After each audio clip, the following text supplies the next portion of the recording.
Marine growth on a ship's hull costs you as the owner an enormous amount of money on fuel. This results in unnecessary emission increase. I no longer have to explain that to you.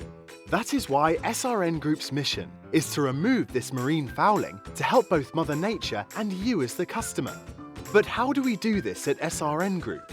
Well, an in-house developed underwater cleaning remote operating vehicle called CROV Navigator is attached to the ship's hull to remove marine growth. The CROV Navigator systematically finishes off cleaning of the vessel. The water mixed with the pollution is sucked up to the surface, where it will be filtered with the help of a sophisticated process in 3 steps.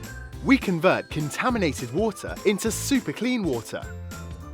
So you would like to know which phases the dirty water goes through. Here we go. During step 1, in the first separation, larger parts of fouling are removed from the water. The partially filtered water flows through to the next separation stage, where it is further purified.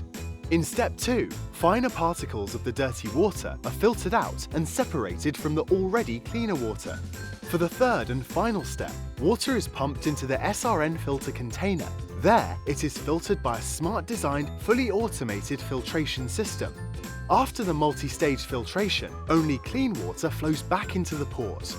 During this underwater hull cleaning of your ship, you may watch the entire process in real time on the CCTV screen on board of the CROV control station. Clean and tidy. Win, win, win. SRN Group. We know, we care, we perform.